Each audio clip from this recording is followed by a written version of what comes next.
Good afternoon. It's a little chilly today. It's been raining. We've got the last of that little bit of storm, but I'm off today and I went to Connecticut, short little drive, to make a purchase on a lot of 3 vices I've been watching for a while. The prices dropped down and I decided to reach out and was able to make a good deal with the seller. So let me show you these guys and why I went after them. First we have up here, this is a Trojan 723 body and what appears to be the dynamic jaw from a Prentice. There's some markings on it, but notice how the dynamic jaw tower and the static jaw tower don't match. This is not original lockdowns. The Trojan series of vices was Charles Parker's. Less expensive line. This one features 3.5-inch jaws. Then I'm going to skip over this one for a second. Next is the Charles Parker 249X. Parkers are considered up there as some of the highest quality vices ever made. This is 4.25 jaw inches. This guy weighs in about 65-70 pounds. And the third one, and the primary reason I went, this one is, let me move this here and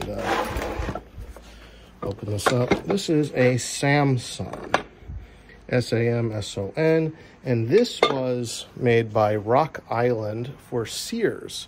Samson was Sears' proprietary line before they released Craftsman, which means that this is somewhere pre-1930s. I saw some catalog prints on this, and this is a 4-inch jaw model. So this one sold originally over 100 years ago for about $8.80, which is fascinating. It was a lot of money at the time. There's a little bit of possible weld work or just wear down over here.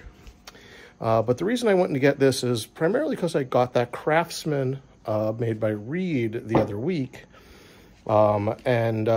It's nice to have kind of the history of some Sears tools, the Samson and the Craftsman.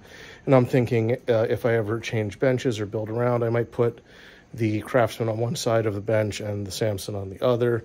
That's just a neat little thing to have. There's a little bit of jaw damage over time. The Parker is in spectacular shape. Still has the wrench, which is almost always missing. And the collar on this is actually perfect. It's still square. You can see there's a lot of overpaint spray. This was used, I was told this came out of an auto body shop and was probably used for, small parts painting. But there doesn't seem to be much weld splatter. So the Trojan here, well, the Trojan here is what in the vice collecting world we sometimes call a Frankenvice. And that is, it appears to be at least 2 parts, possibly more than that, of different vices put together. And look at all this wear. This was not designed for this. So I'm going to tear this down. And I'm likely going to see if I can figure out which parts are from what vice. And I'll put it on the vice groups on Facebook that I'm part of. And probably sell it for parts for people who are looking for the parts to complete vices. Just like old cars, just like vintage motorcycles or vintage anything, people are often looking for specific parts to complete what they have. So this is a good buy for that. The Samson as a collector, it's an addiction, of course. I'm going to probably end up keeping for myself, clean it up. Give me a comment on what color you think I should paint it. I do like to do accent, main body color, accent colors, and then, do the lettering as well. And this Parker, I'm probably going to end up selling this. I'm probably going to restore it or maybe sell it as is. So if you or anyone you know is looking for a vice, direct them to my video, have them shoot me a message. I do have a lot to pick from. I've continued work a little bit on the Prentice 22. As you see here, the parts for it right now. I got to clean that nut up and not really get that going. And I've been grinding in here. I do think this was welded.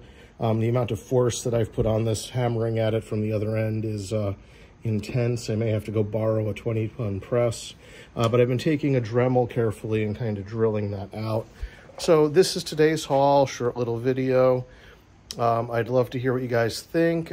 Please share the video with anyone you think it's interesting. I'd love to see my channel grow a little bit. Don't know if I'll ever get to that 1,000 mark, but would be nice to have a little bit broader audience. I still find this fun. And a question for the comments. I plan on doing a video probably on Sunday, doing another short history of one of the Vice companies. I'm thinking Parker, Wilton, Reed, and Prentice. Is there a specific brand anyone would like to get a brief history about? Have a great day.